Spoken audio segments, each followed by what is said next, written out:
Week 57 of the Geek Week in Review. Let's do this.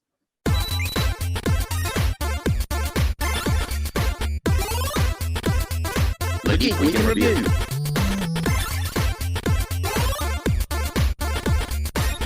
Hello and welcome back to the Geek Week in Review, week 57, with me, Jacob's Toys, and of course, the wonderful, one and only SuperSorrell. And as you can see, our friend Ryan Speaks Geek is still absent. I tell you what, if this was a paid job, I'd be putting him in for a disciplinary now because the guy's absent record is not good. No, I'm only joking, Ryan. His flight got delayed, so he's probably back in the country now, but we let him off recording. So we miss you, Ryan. Hurry back. He's somewhere at baggage collection right now. He's looking for his they probably stopped him at customs for that Darth Maul figure. He's probably laced with some narcotics. He pulls it apart, he's just full of drugs. Can you imagine? He spent all his money on this to do a little review for us last week, and now he gets pulled up by narcotics because it's full of some kind of contraband. No, we play, Ryan. We play, of course.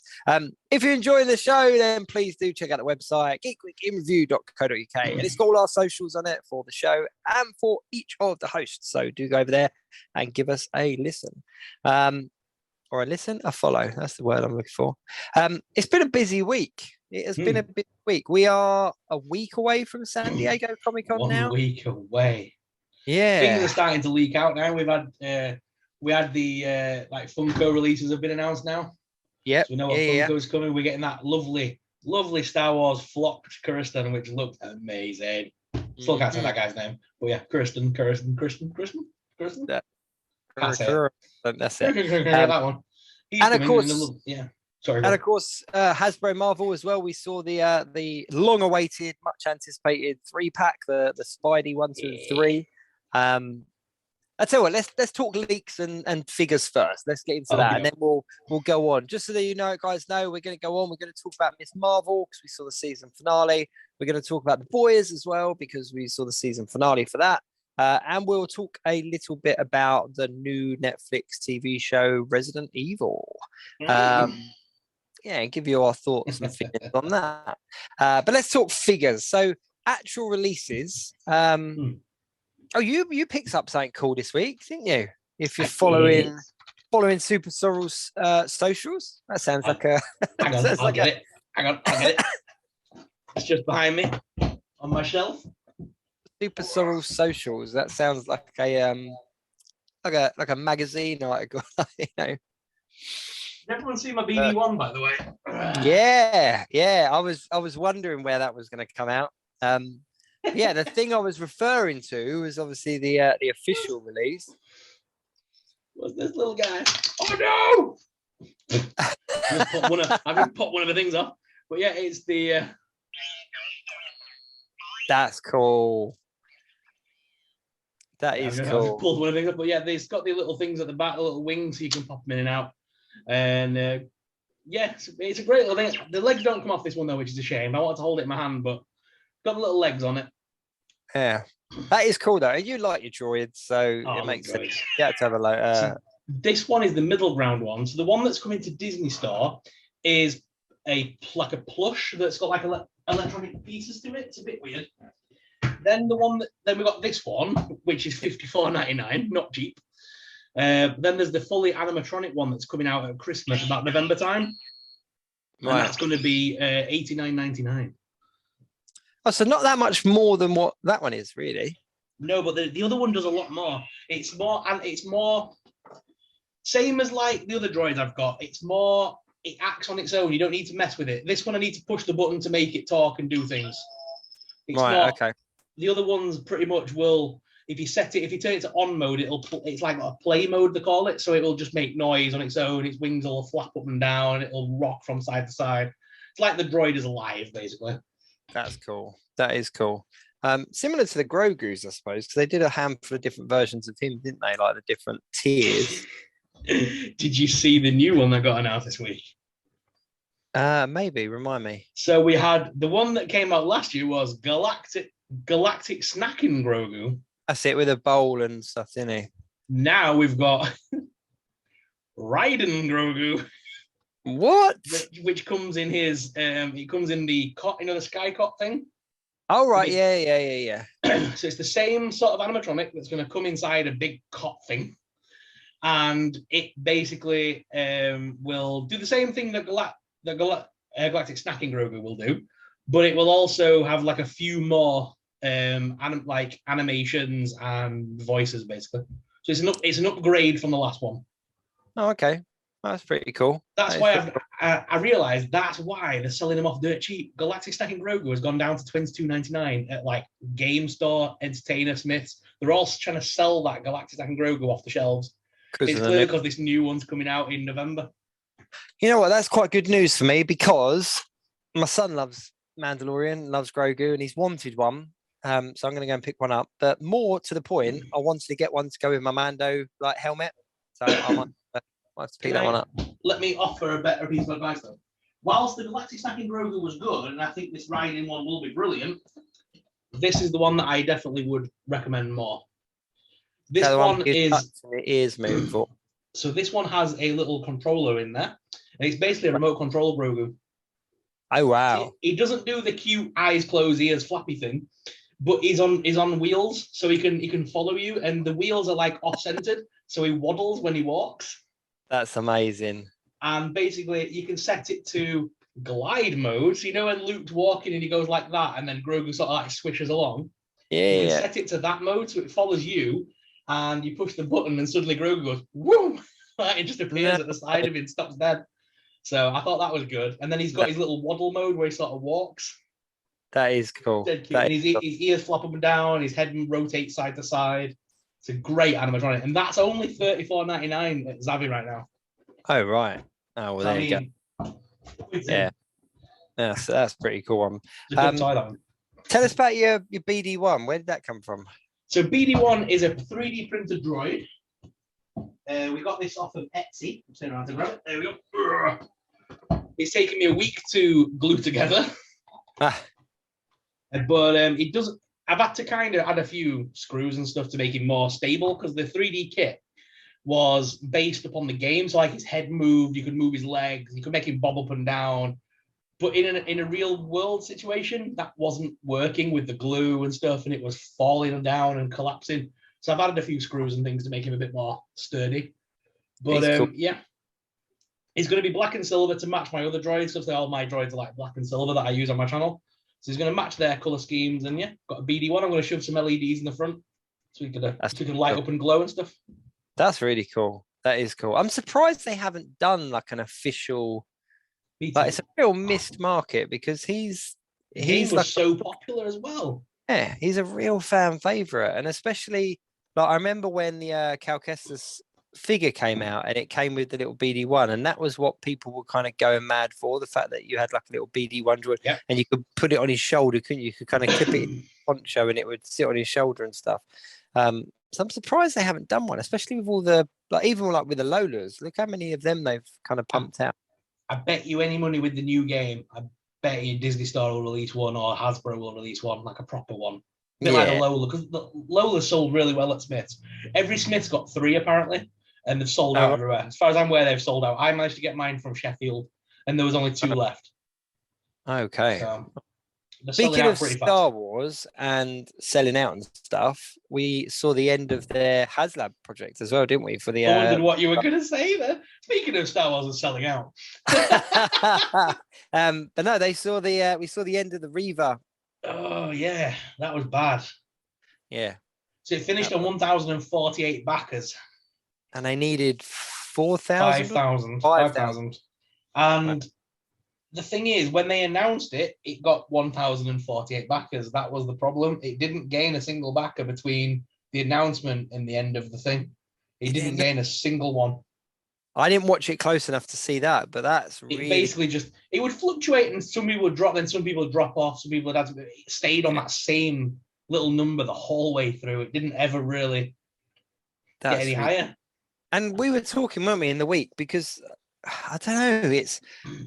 Like lightsabers, they're quite a specific. They're a niche kind of product, Like we were saying, I think it was last week or maybe the week before. We were saying like most of us have a lightsaber of one form of another, whether it's a third party or an official one or the Disney park ones. But I would have thought there was more fans that would have kind of gone, yeah, we need this. So Right. with the lightsabers, from what the community is saying on my TikTok and stuff, there are two camps. The people that want the official ones don't go to Hasbro for the official ones. They go to Disney and they get the legacy ones in the boxes because they come in the boxes. To be fair, the Hasbro ones don't come in any form of fancy packaging. They just come in a cardboard box. Disney at least give you the big crate to put them in, and it's got like a bedded out thing to sit it on. It's got like a soft cushion to sit on. It looks good on display. Your Ahsoka ones are Disney, aren't they? My Ahsoka one's Disney. They come in the wooden box that makes noise, and I've got the Count Dooku one that comes in the regular box. And they are good, to be fair. It's the same quality as Hasbro's, without but it's for 200 quid rather than 400. It's mad. I don't want to say like is Star Wars Black Series, are they cursed with the HasLab? Because this is 2 for 2 now that projects haven't. I think those the HasLab projects work better in TVC when they give us something like a playset, because people are nostalgic for the playsets of their childhood. Like if you can imagine Return of the Jedi is next year. I was saying this to my friend earlier. Return of the Jedi is next year. If they announce that Ewok Village is going to be recreated in modern retro TVC, oh mate, people would go mad. Exactly. People would go mad. That's what I'm saying. They just need to choose the right products. They're not thinking properly. I think with lightsabers, 6-inch figures, they don't work well with HasLab. Unlike Marvel Legends, which does, because they're all 6-inch. But Star Wars' main group of collectors, I think, are still at heart 375-inch collectors. Yeah, I think that the Black Series collectors that I've met that collect the 6-inch, apart from yourself, but you're an exception to the rule because you did used to collect other stuff. But I think that the majority of 6-inch collectors collect multiple lines, and that's why they have the 6-inch, because it goes with other lines. Yeah. And then people like yourself kind of then go, actually, I'm just going to go to Star Wars and then do the other lines or build up on the other lines. So I think that it's an odd one for a HasLab project like the Rancor. I don't think anyone thought that was going to get back. But then the tiers were what put people off, wasn't it? But I don't know. Like they had the sail barge, and that's still one of the most talked about HasLab projects. Sail barge worked. It was a 3-inch scale thing. The Razor Crest worked. It was a 3-inch scale thing. Yeah, it's reminiscent of the days of your childhood of having a play set. Yeah, and I think as well the thing with the 3 3/4-inch scale is when you get something like with the Razor Crest, when they were announcing the tiers, because that came out at the same time as the Sentinel, and I had the Sentinel, but I was really tempted for the Razor Crest, and I didn't have any 3 3/4-inch at that time. But looking at the tiers that came, it felt like you were really getting a lot, because it was like, that you're going to get all of these carbonized characters, and that felt like a lot, even though plastic wise isn't a lot, but it feels like a lot. And I think that's the thing with the 3 3/4-inch is that, okay, this is going to cost you £300, £400, but you look at something like the sail barge and that's impressive. And like you say, it's a play set and it goes with everything. The Ewok Village would be, I think, £300. Ewok Village, release it with the catapult playset and the flying contraption that came back in the day, and recreate the old card boxes.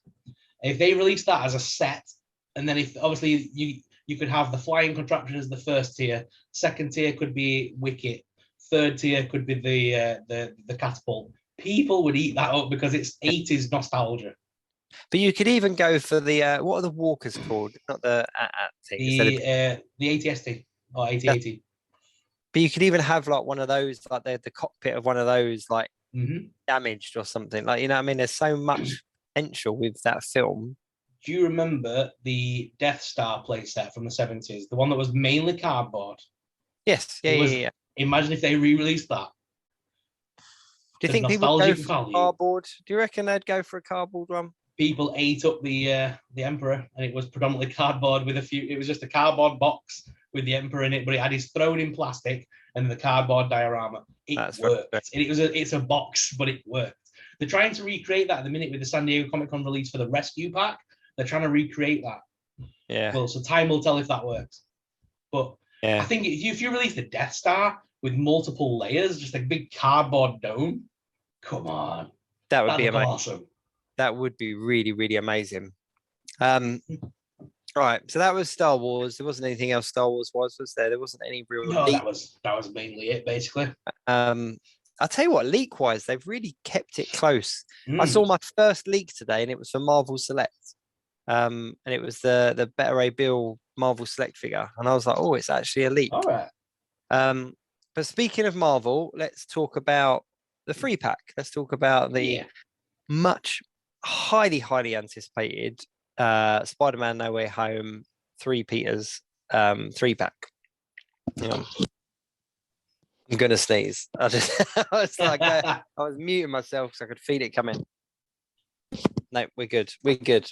So yeah, I'm massively shocked that this came out pre San Diego Comic-Con. I honestly predicted that this was going to be their kind of their finale piece. This was their big reveal at the end, because it wouldn't matter what they showed beforehand, that would get people talking. And I really thought that that's what they were holding it out for. And then randomly on what was it, Friday afternoon, they did a live stream and just gave it to us. Here it is, gave us the official renders. No announcement or anything, was there? There was no like, we're going to do this live stream. It just appeared. The first live stream that I've missed. Didn't Dan Who announce it? What, the live stream? Yeah, well, he had a video online within seconds of the live stream. So I'm not sure if he was in the know or something, but yeah, he had his video appeared instantly. I found out from the Dan Who video. I know. I got an email from them. Oh, okay. From Hasbro and that, like, just the PR emails that we get with this product's coming out and stuff like that. And so I managed to put some posts out shortly after it was announced, just to kind of spread the word. But yeah, I knew nothing about it going into it. And I found out from that email. So the email must have come to me about the time the live stream went. So I do wonder whether that was a market employ or whether it was just kind of they decided we actually need to announce this now. But yeah, so we basically, for those that haven't seen it, do go and check out pretty much anyone's Instagram page or TikTok, because most people are sharing it.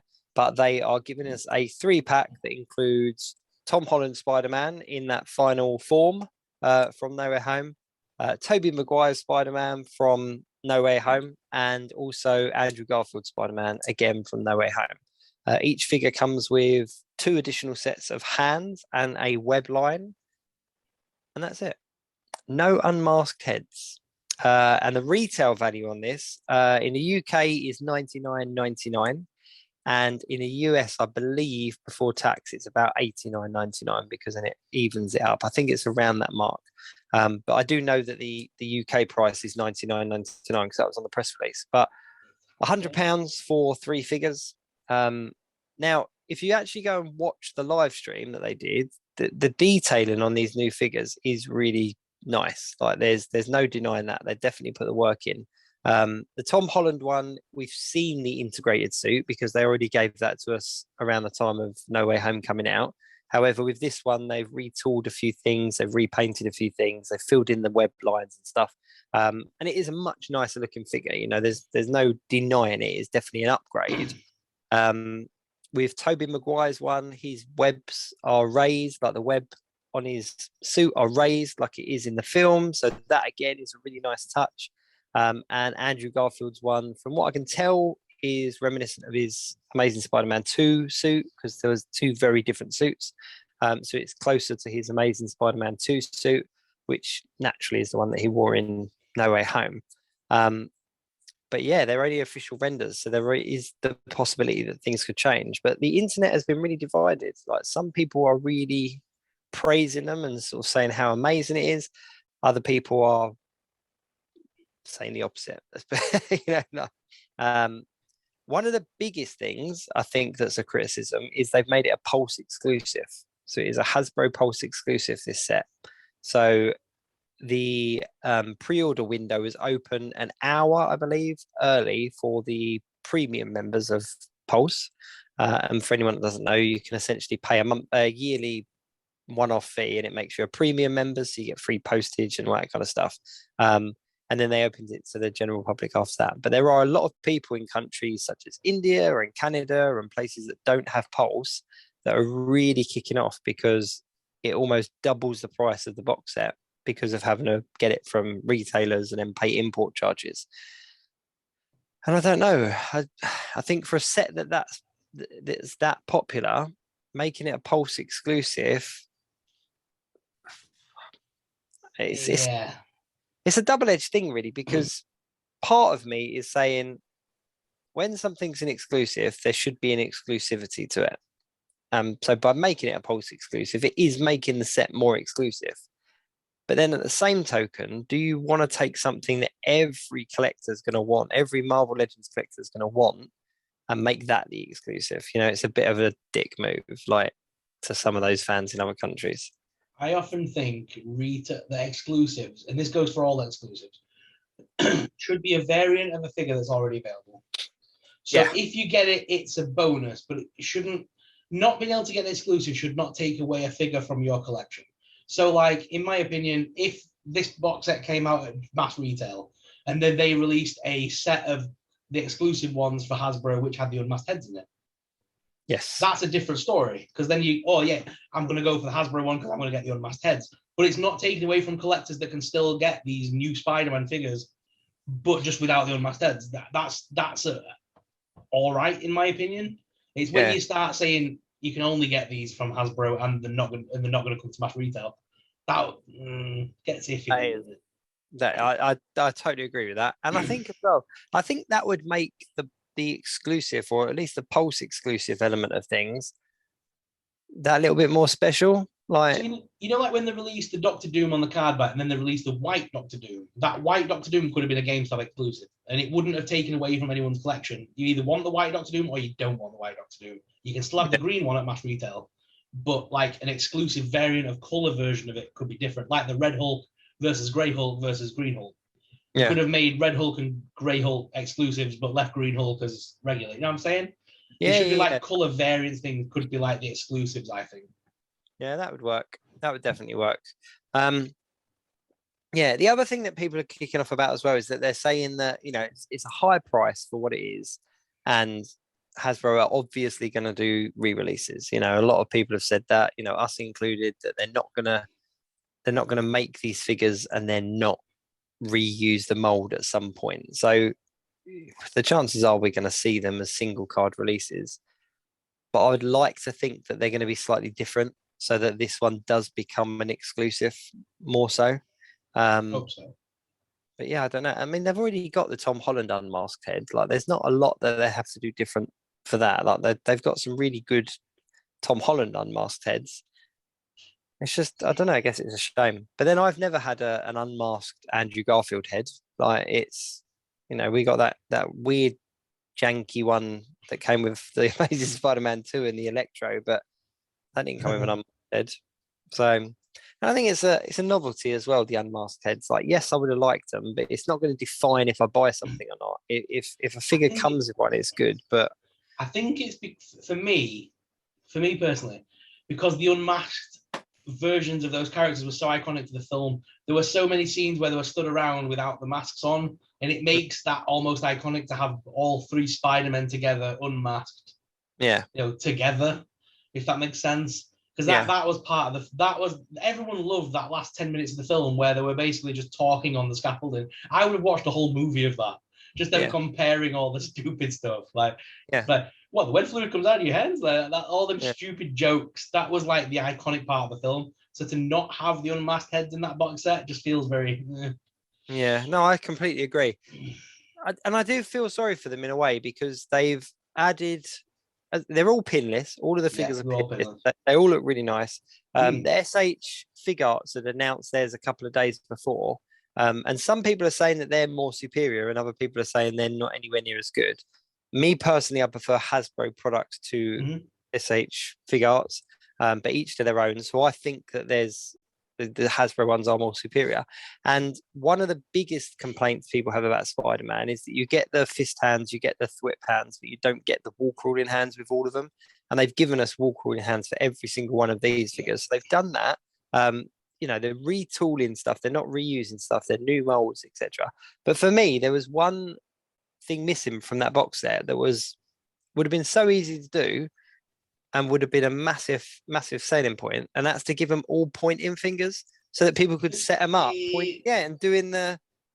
Why they missed that? I don't know how they missed that opportunity. Like, just literally, even if it was just one pointing finger for each figure, so that they could just have them all kind of pointing in a circle or two. So massive missed opportunity. And then that would have been like an opportunity to set up a scene from the film or scene from the behind the scenes. But yeah, I'm excited for it. But it does make me wonder what's coming at San Diego Comic-Con. If they've shown us this now, it's not like Hasbro to kind of go, there's our best thing, and here's a few other bits. Like, there's something planned that tops the trio of Spider-Man. Like, what is coming? And that's just for Marvel, obviously.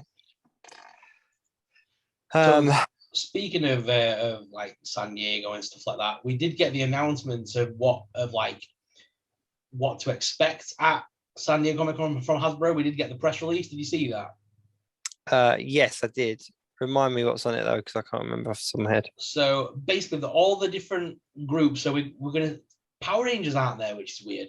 So we've got Transformers, Dungeons and Dragons, Magic the Gathering, Nerf, G.I. Joe, Power Rangers are there. Sorry, do apologize. Power Rangers are there. Star Wars. Then randomly there's Star Wars Mattel. I don't understand why Hasbro and Mattel are talking, but that could be interesting. And then Marvel, and then starting lineup, which is the sports figures they're going to be releasing. So let me just scroll to it. So Marvel, all of the guys are there. So Dan and the team are going to be there, and they're going to be talking Spider-Man, Fantastic Four, She-Hulk, and Eric Lewald, Julia Lewald, and Dan Wiesenmeyer from X-Men the Animated Series. They're going to be there as well. So there must be some X-Men stuff coming from the TV series, maybe. Yeah, I reckon so. If they're there, it's got to be animated stuff. It's got to be the VHS boxes, and it's got to be something good to have them at the Hasbro event. And ultimately, at the end is the storyboard artist for the show who did the artwork on the VHS boxes. Oh, and the Hasbro at the booth this year for Marvel, they're saying that there's going to be a Marvel trivia with incredible prizes and an ultimate Infinity Gauntlet for rock paper scissors tournament. So if you're at Comic-Con, go check out the Hasbro booth between 2 and 3 p.m. at room 7AB. You know what? One year at MCM, I saw him there, and they did that rock paper scissors with the gauntlet. I'm sure they did. I'm sure that was when the first Infinity Gauntlet came out, and I saw him doing rock paper scissors. Almost positive. People are actually calling it, which I think is pretty cool. The starting lineup series obviously is a big deal in America because obviously it's all NBA players and NFL. People are calling for Hasbro to do starting lineup Europe edition, and you use FIFA and things like that. Imagine if they did that. That could be pretty cool. That would be cool. I mean, the starting lineup, I'm quite excited to see what's there. I mean, I would imagine I think the first wave is NBA from my knowledge, and now do NFL, and it's going to be people like Jordan, like classics like Jordan and I don't know, so. Magic Johnson and whatnot. They'll probably do the likes of Kobe, the likes of LeBron James. Like that would be a. If it's modern, if it's modern like current players, I probably won't know it. But if it's going to be, if they announce like your Michael Jordans and your Kobe's and that would be a really cool lineup to own. Yeah, I think that if they didn't do a Jordan, that would be really random. If they were going to, like, Jordan's got to be in that first wave. And I think he's going to be the kind of the grail piece that, his figure will, But what team would be emblazoned on his chest is the major question, mate. Mm. Would it be Chicago Bulls or would it be the Looney Tunes? I thought you meant the college team. No. Would it be Toon Squad or would it be Chicago Bulls? Tell you what, if they did a Jordan Toon Squad Hasbro 6-inch figure fully articulated, I'd be all over it. That would sell like a hotcake. I'd be like, Give me a little like build a figure Bugs Bunny or something with it, and we'll be on it. But no, I think I'm excited to see what's there because I wouldn't mind picking up a couple of those anyway, just because I think even just for action figure photography, like, can you imagine the kind of pictures that you could put together of like, say it is Jordan or LeBron James, whatever, like having them go head to head with the likes of like Spider-Man or Deadpool, like playing basketball, like that'd be brilliant. That'd be so much fun, so much fun. So I'm sure I'm going to pick up one or two. So just let people know as well, just because this is like useful information, I think, not many people are talking about it right now. The panel events are going to be on Thursday. So this Thursday coming up is the event. It's San Diego. And it's going to be 10 o'clock UK time on that day. So 10 o'clock on Thursday. Hopefully we'll get it streamed. Hopefully it'll be on Pulse or something and we'll be able to watch it. But yeah, it's going to be 10 p.m. our time when that panel goes live. This Thursday. This Thursday coming up, 10 p.m. Hasbro will be live. Starting, well, that's it. I'm being biased.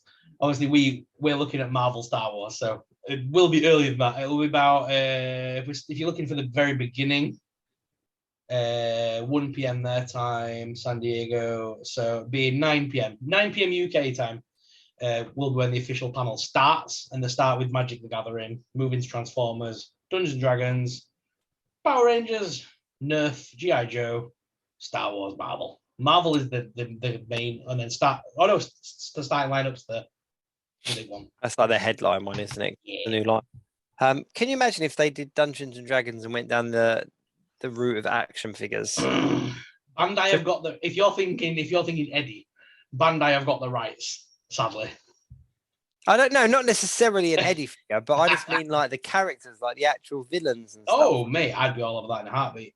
Not even because the Mythic Legends came out, didn't they? And they did quite well and they were quite popular, but they were quite expensive and they're very hard to get over here in the UK. But if they did some good bad guys, like some good villains from D&D, I would definitely pick up a few. They did give us one set for Dungeons and Dragons. It was the elf, the dark elf. I can never remember his name. Galen, something like that. Gale or something. Yeah. He had a panther with him and stuff. Oh, a panther, that's it, yeah. Yeah. He's from the novels, basically, from Forgotten Realms, which is a part of D&D. So he's like a major character from like back in the day. And that came out, and then they didn't really announce any follow-ups. He kind of came and went as an exclusive, and that were it. Yeah. I'd love them to go down the route of Demigorgons and give us all the stuff like that. Yeah, that would be cool. And I think with the height of Stranger Things and the popularity of Stranger Things, I'm so surprised. the fact that they've already got the D&D rights with Hasbro, a company like Hasbro. I am really surprised they've gone down the route for Stranger Things to be with Bandai. You'd have thought that they'd given it to Hasbro, who already have the Dungeons & Dragons rights. Yeah. And then they could have made some amazing figures with Hasbro, I think. Yeah. I think it's like everything. Everything eventually gravitates back to Hasbro. It's weird because Bandai can only release characters from season 4, but they can't release the kids because the kids are the likeness of the children are owned by McFarlane, and then the rights for Hopper and 11 are with Playmates. The license is all over the place for Stranger Things. But I also think it's because of the popularity of the show. Like when that show first was announced, it was, if toy companies were coming there going, you know what, you've got a new show, let's buy the rights. And it's probably a gamble, isn't it? Like toy companies will go, like, oh, this new show looks good, right, let's buy the rights for this much. And then whether they do anything with that based on the show's popularity, but then you get companies like Hasbro that have got Star Wars and Marvel and stuff like that, they're just going to pump out whatever comes out. But I think with these newer shows, I think that it was probably a bit of a, I will give you this much, we'll give you that much. And the television company, or is Netflix, wasn't it? It's probably just like, yeah, it's fine. Like, yeah, that's cool. Who knows? Can you imagine if like a San Diego Comic-Con announcement was an Eddie figure from D&D? You know what? Whoever's got you say it's Bandai that's got the rights. Bandai's got that rights, yeah. If they don't pump one of those out very quickly, they've released an Eddie figure, but it's from the beginning of the series, and it's just an Eddie figure. It's good, it's nice, but I'm talking they should release Eddie with the guitar, some bats flying around his head. Yeah, that whole scene should be recreated. Yeah, Totally agree. Like a caravan that you could like build up, just everything. So yeah, so that's San Diego Comic Con. I mean, sure, next week we're gonna have loads to talk about because we're gonna have so much stuff.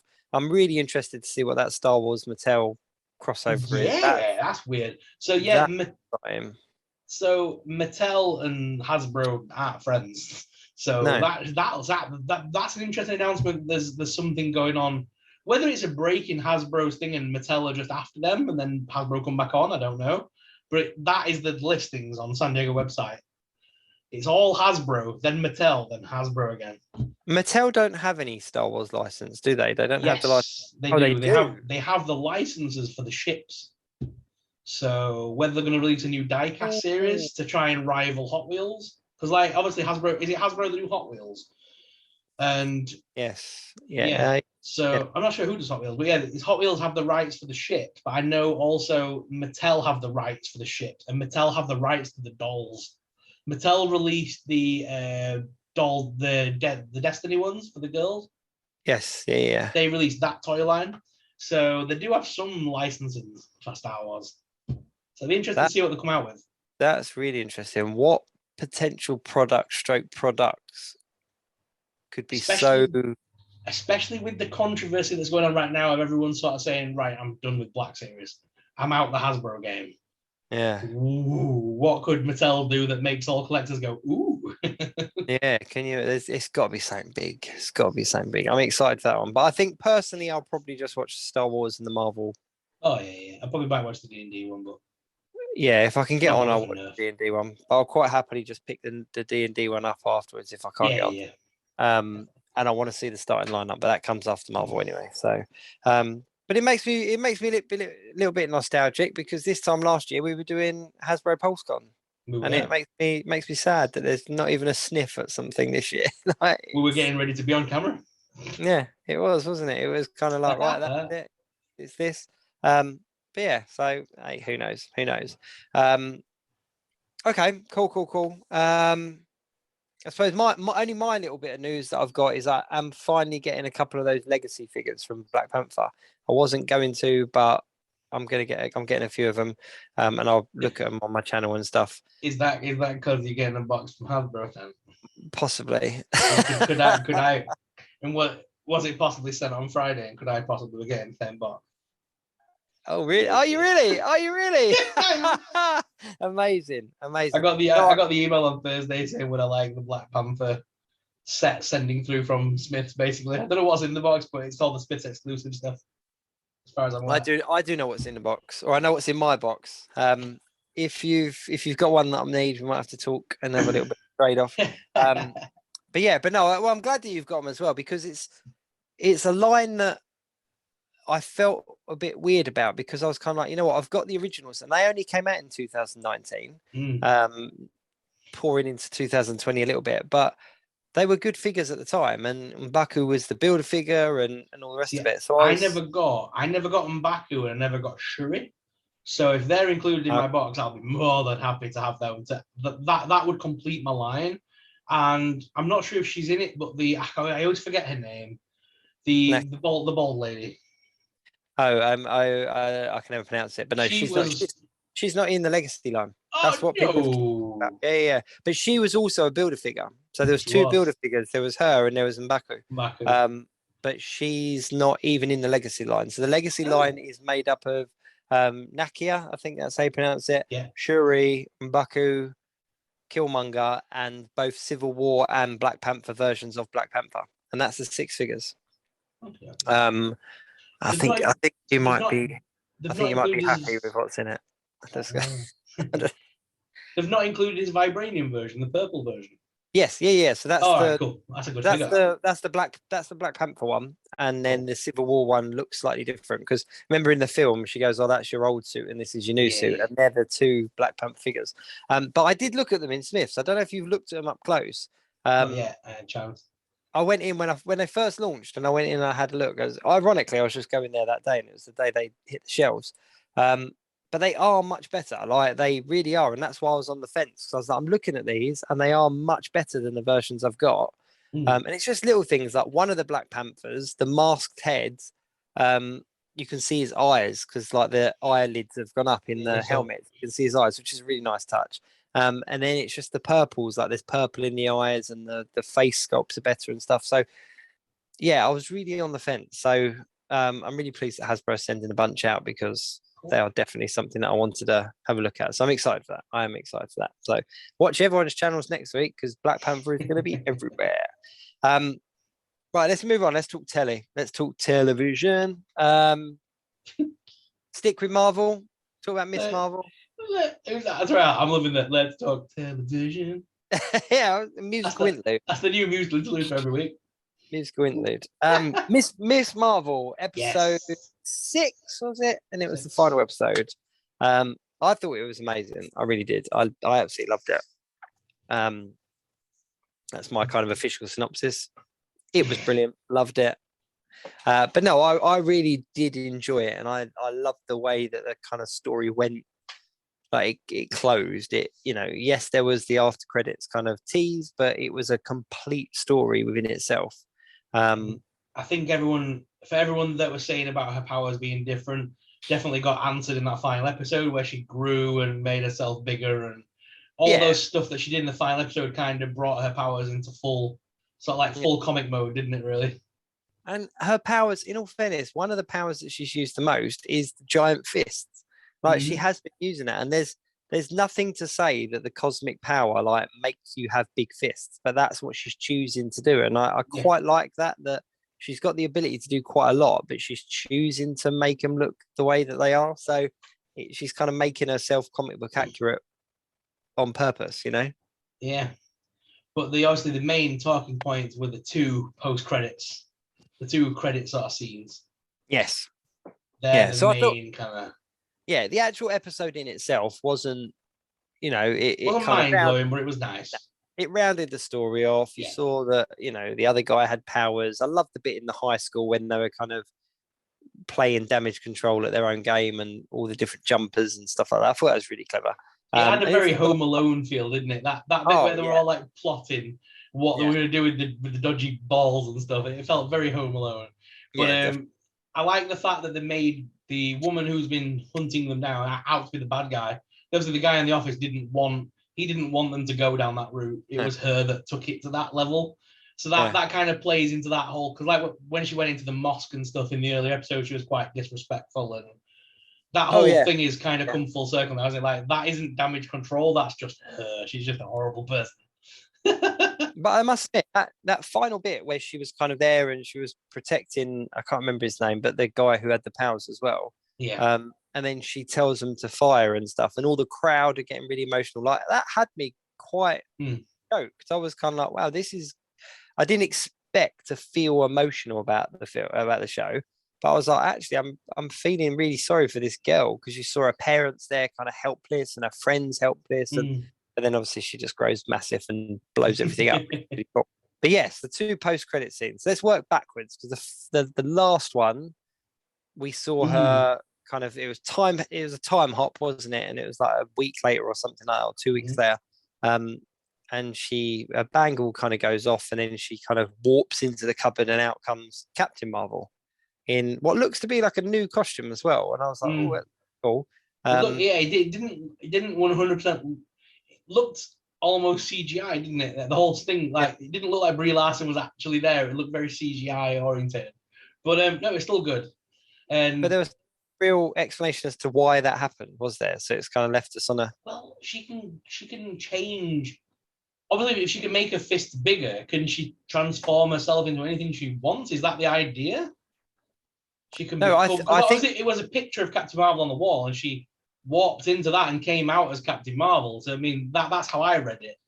No, I think they swap places. So that's the real Captain Marvel in. Oh, I didn't even see it that way. I assumed that was still Kamala just as Captain Marvel.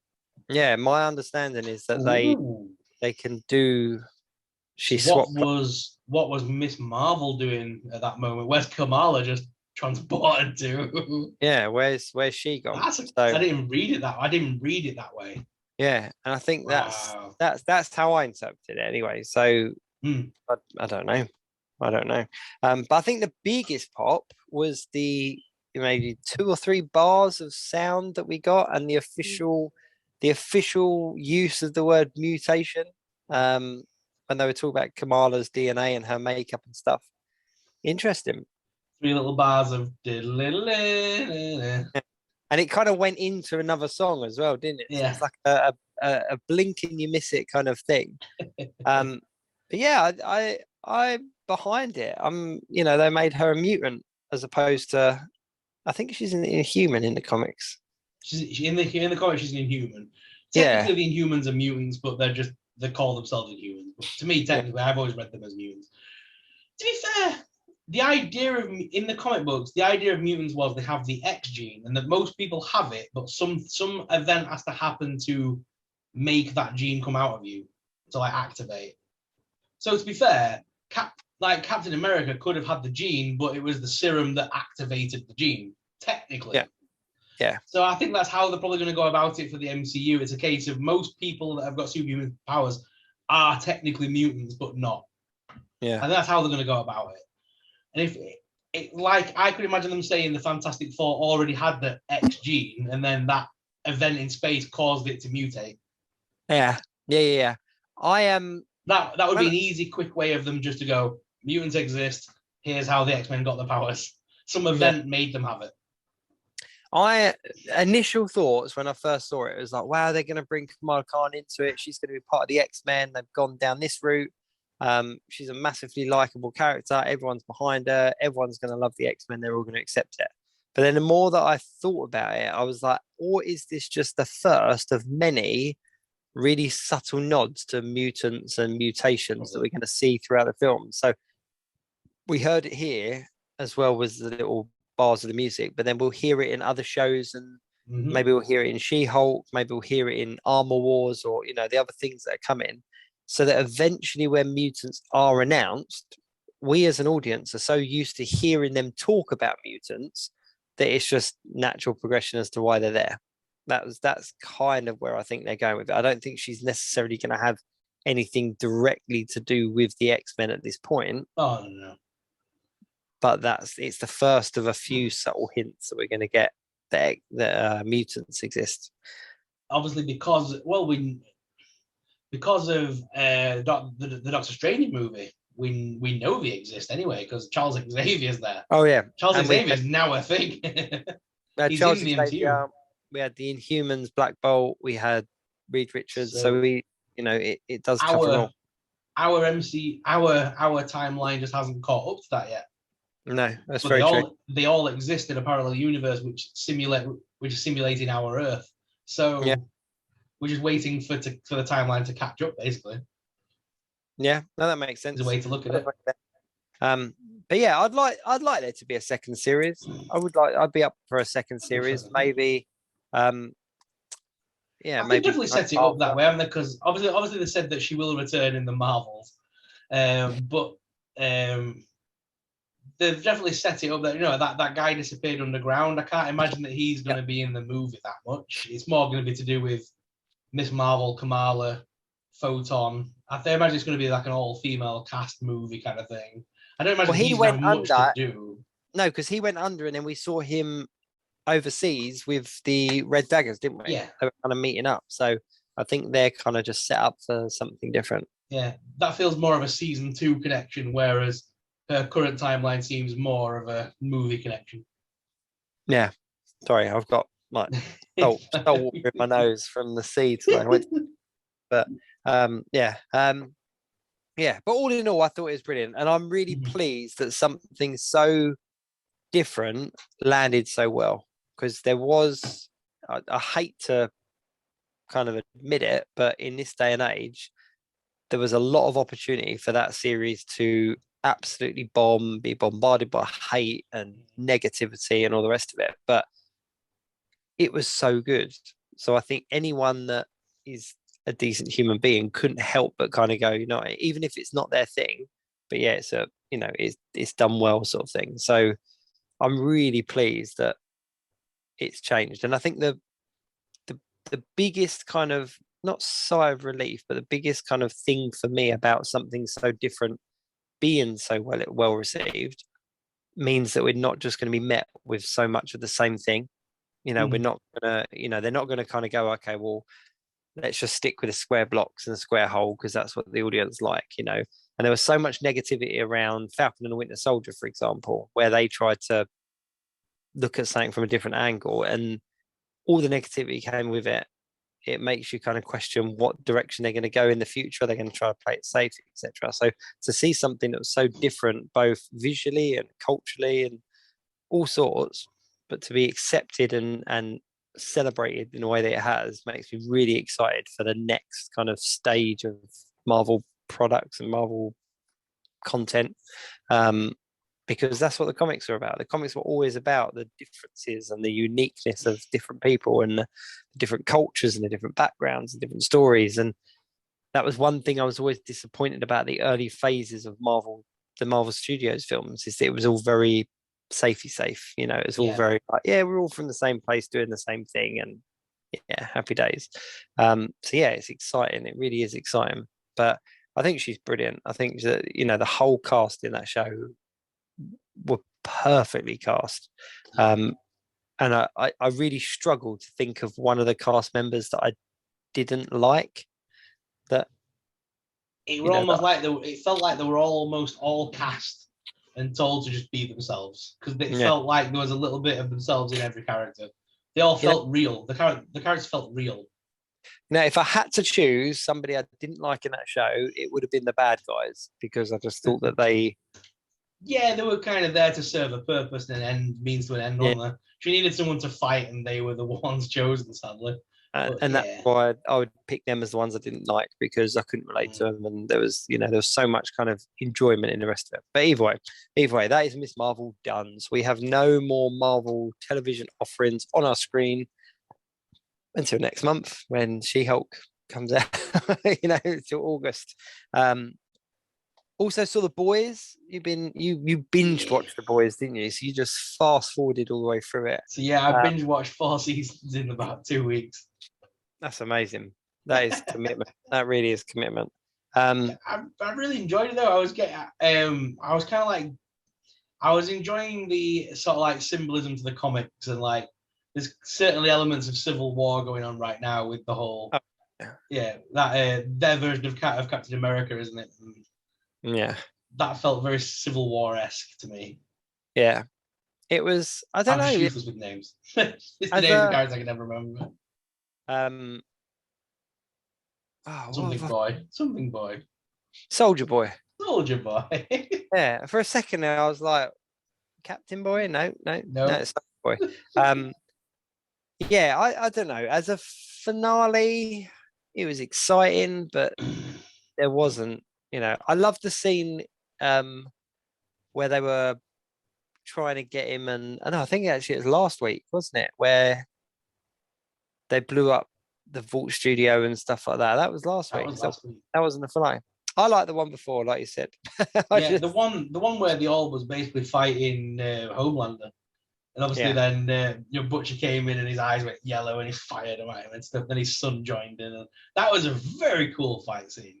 Yeah, it was cool. It was cool, and the way that I can never remember her name, but the Wonder Woman character kind of sacrificed herself, and then we later find out that she's not. She's called May. Maeve. That's it. Yeah, that's it.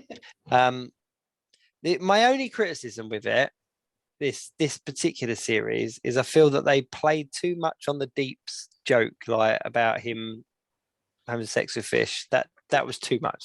It seemed like every time he was in it, I was like, what octopus is he off with now? Like, I was just waiting for the fish sex joke. That scene though in this season, was it this season, where he's in bed with his wife and the octopus is there. Oh, I know. And he says like, he basically says the octopus takes your heart. You want to touch you? Like, no, I'm done. I'm done. Yeah, I'm out. That's too much TV for today.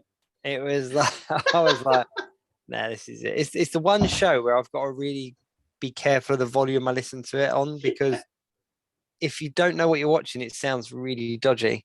I love the Hero Gasm episode because that's straight out of the comics, but in the comic books, it's like, it's even worse. Yeah. But that was cool. I really did like that one. I really like A-Train as a character as well. I shouldn't, but there's something about him that I don't know. Like he's a dick, but then at the same token, it's like he doesn't want to be. You know what I mean? I think he's going to have his moment next season where he comes back to kind of Starlight and the boys, and I think he's going to have his turn moment where he goes against Homelander. Basically, the ending is going to be all of them versus Homelander, isn't it? That's going to be the ideal ending. And I've never read past a certain. I only picked up the boys' comics here and there, so I don't actually know how it ends. And that was because of Walking Dead. When I was reading the comic books of Walking Dead, and then the TV show went off on such a different angle, I knew it because of having read the comics. Whereas with the boys, I've kind of not dipped in any more than I had to. I think the boys have done what Marvel does. They've kind of taken the idea of the comic, but then spin it on its head for TV to like change it up. Because obviously it would be just too easy for them just to do the script from the comic. So I think in the comics, doesn't Maeve die? I think so. I think in the comics she actually dies at this point, whereas they've kept her alive in the TV series so she can be used again. So, I mean, I think they have done that thing that Marvel does with the comics where they take the idea of the comic, but then make it its own thing for television. But change it, Because otherwise it'd be too easy. Yeah. Cool. Yeah, no, I like Same as how Walking Dead did, really, didn't it? It kind of took the idea of the comics and then kind of went, we'll go our own way for the TV just to make it different. Game of Thrones did the same thing with the books. Yeah, it's very true, actually.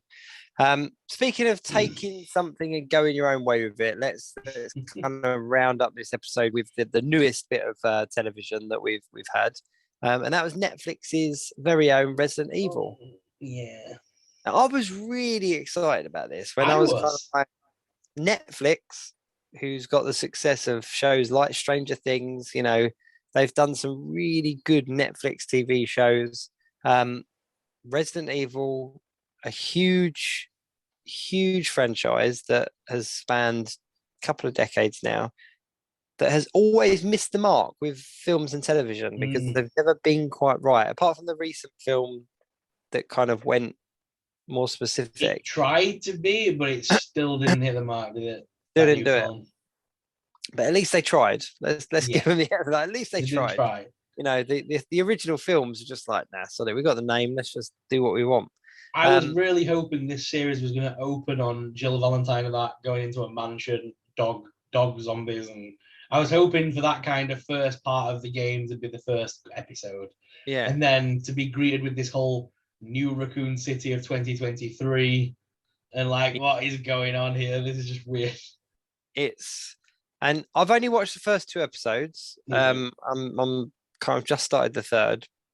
But it seems very much like they're obviously setting up how the virus was leaked and, you know, whatnot. But I don't know. I like it, but it's not Resident Evil yet.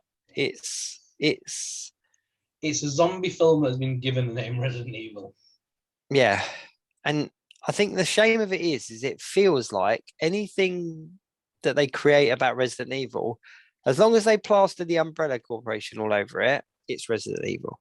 Whereas no, Resident Evil is the characters and the stories. Yes. The Umbrella Corporation is just a background for it was for me when I was playing the games and stuff. It was all about those characters. And they could have done the first series as the first game. They literally could have made that first game an entire series, all in a mansion, all very self-contained. You know, it's no further, it's not out in the big wide world, it's just in that mansion. And it would have been a really dark and gritty horror show, you know. And I just think when you've got a company like Netflix that produces things like Stranger Things, like Squid Game, you know, all these shows that kind of come out and are instant worldwide sensations, you would think that they would kind of do something more with Resident Evil. But I haven't got to the end of it yet, so I can't. Did you spend most of the first 2 episodes trying to work out where you knew Lance Reddick from? Yes. Yeah. Did you work out where it was from, where you knew his voice from, and it was driving you No. insane? Because there was that scene where they're in the school and they're in the teacher's office, and he's talking away like this, and he's got a Oh medical yes, accent. It's yes, bloody Papa Legbar from American Horror Story. yes, Like, it took yes, me ages, and I'm like, I'm sure that's the guy from American Horror Story, just yes. with hair. Now you say it, yes, it is, isn't it? I have the He's children. really good as Wesker though. I like him as an actor. Yeah, I was really like that episode in the school where they're in the head teacher's room, and he was so calm and so much authority, and just that line when he was like, how many people can do your job? 1,000. One. How many people can do mine? One, me. It was like, whoa. And the fear, credit where credit's due as well. The other guy playing opposite him, the other dad, his reaction was priceless. And Genuine. I think what's a shame is that this show has been really like on Rotten Tomatoes and that kind of stuff. Like I think it's marked up as the lowest streamed Netflix original TV show of all time or something like that, which I think is a shame because I think it's one of them ones that if you stick with it, by the end of it, you're going to be eager for a second series. I think because they gave it the name Resident Evil. If they'd have just gone in with a different name, and then you suddenly found all these references to Wesker, Umbrella Corporation, and they didn't give you the information. This is a Resident Evil TV series. Call it something else, and nobody could try and link it. I think it would have gone down so much better, and you'd have gone, "Oh my god, this is Resident Evil." Then we'd have been all talking on the internet, going, "Is this linked to Resident Evil?" There'd have been so much more.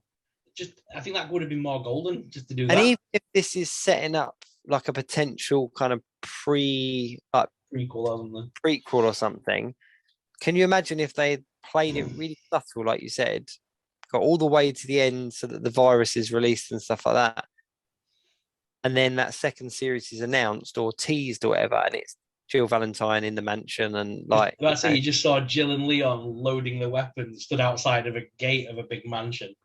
That would have, I was like, oh, that's the game. That would have been cool. That would have been cool. And then all the way through where people were like, Resident Evil. And then you see that kind of money shot at the end, and it's just setting up. That would have been really cool. That would have been really cool. Yeah, I don't know. I'm going to stick with it because I am enjoying it. I am enjoying it. I had to tell my brain that, I had to tell my brain that it wasn't Resident Evil because the whole time, because I saw the words Resident Evil, I was going in, like you say, thinking of the games. But as a zombie thing in its own right, it's decent. It's a good story so far. So I'm sticking with it to see where it goes, and I'm hoping we see it evolves into something later on. And I'm really liking the kind of before and after stories that we're getting next side by side. That's really cool. And like they're going back to her as a kid at school, and then in the future, and I like that as well.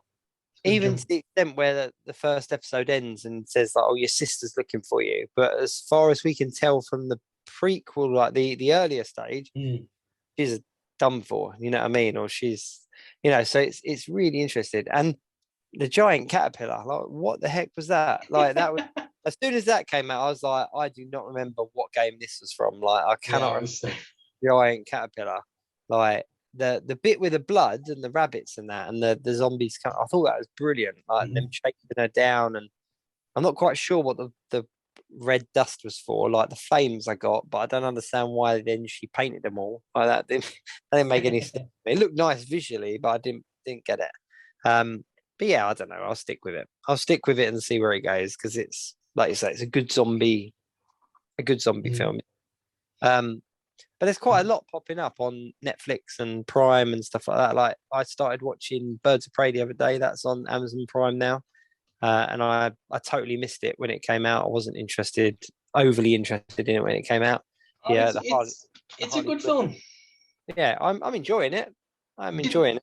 It was Harley Quinn the movie. Let's be honest. It was nothing to do with the Birds of Prey.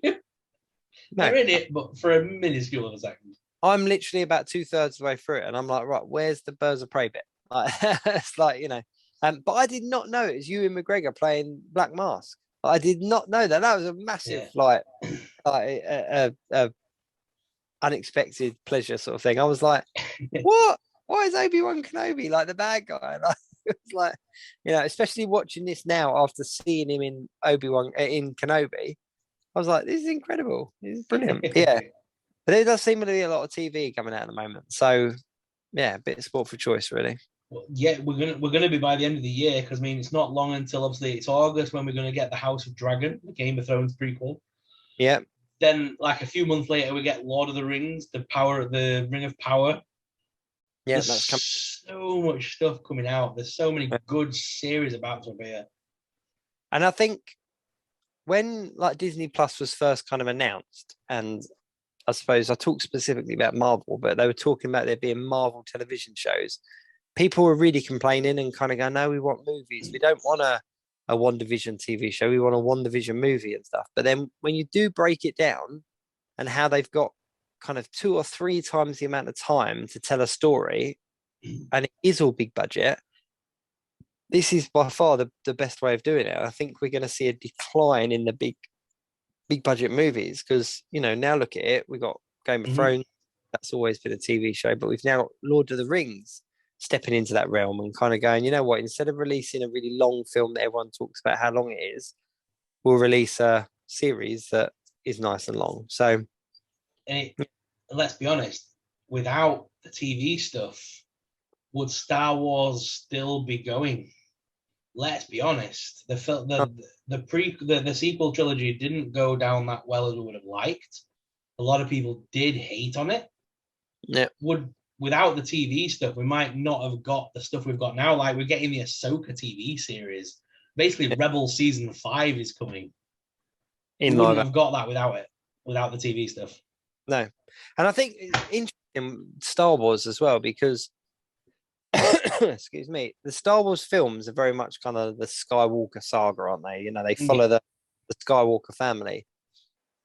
And then the one time that they really kind of tried to divert from that was the solo film. And that was really received that I love or hate it, wasn't it? It was kind of like people really liked it for what it was, or hated it because it wasn't Harrison Ford and it wasn't their Han Solo. Whereas I think if that was released as a TV show now, it would have gone down really well. I think since the TV series, things have changed a lot because if you're a follower of the comics, they evolved a lot of the Crimson Empire storyline is now like a big thing in the comics right now. And what's she called? Thingy's character from Game of Thrones. She's now like a big deal in the comics. She's like a big time gangster. And she's like trading spice with Jabba the Hutt, and she's like a big deal now in the comics. And even the bounty hunters are having to help the Empire like hunt her down, basically. So I mean, they've made her into some like big badass like kingpin. That is really cool. And that's what I like about all these different kind of platforms, and that you can read the comics something and it will support something that you watch in the film, or something you watch in the television series, and it's all done very tactfully that you don't have to read it all, but if you do, it benefits the next one and stuff. So that is cool. I'm glad to hear that about Star Wars. I'm excited, and Endor comes out soon as well, doesn't it? And that's like 25 episodes. That's stupid. And that's going to be very much in the style of Rogue One. Nothing to do with the Jedi. No, that's just cool. A straight up war film. That is cool. But I think there's so much potential with Star Wars that they don't have to talk Jedi. It doesn't have to be around.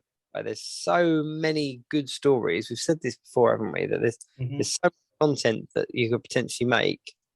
Don't go safe. Don't go Jedi. Give us these backstories. Give us these behind the scenes stories and stuff. So that's what I'd like to do. And that's very much what kind of Resistance was, wasn't it? The cartoon. It wasn't about the Jedi. It was about the young pilots getting trained up and stuff. And I think that kind of thing as a TV show would be much better received than how it was as a cartoon. Let's not forget the one thing that I think most of us are probably looking forward to. Cobra Kai season 5 in September, baby. Oh, I can't wait for that. And you just know it's going to be easy. Is it the last series now? I don't know. I've tried not to read too much into it. I want to go into it blind. Yeah, I really do like Cobra Kai. But no, I think that's about it for this week, isn't it? There's not a huge amount more. We've talked pretty much about everything. Next week is going to be a big one because Ryan's back. No, not because Ryan. No, next week is going to be a big one because it is going to be post San Diego Comic-Con. So we're going to have San Diego will still be on when we're talking. Yeah. It doesn't end until Sunday night. And obviously by the time we're recording, San Diego's the other side of the world. It's still going to be going on. So there'll still be... Wow. We're going to be recording as it goes on, basically. We might get stuff dropping in live as we're recording. Yeah, that would be pretty cool. That would be cool. But obviously, if you're listening, watching, check out the website, geekweekinreview.co.uk. Find the socials for myself, for SuperSorrell, and for Ryan Speaks Geek. Give us a follow, give us a share, all those kind of things. We enjoy that. And do support the Geek Week in Review as well. And if you're on podcast, we love you. Thanks for listening. Until next week, keep it geek.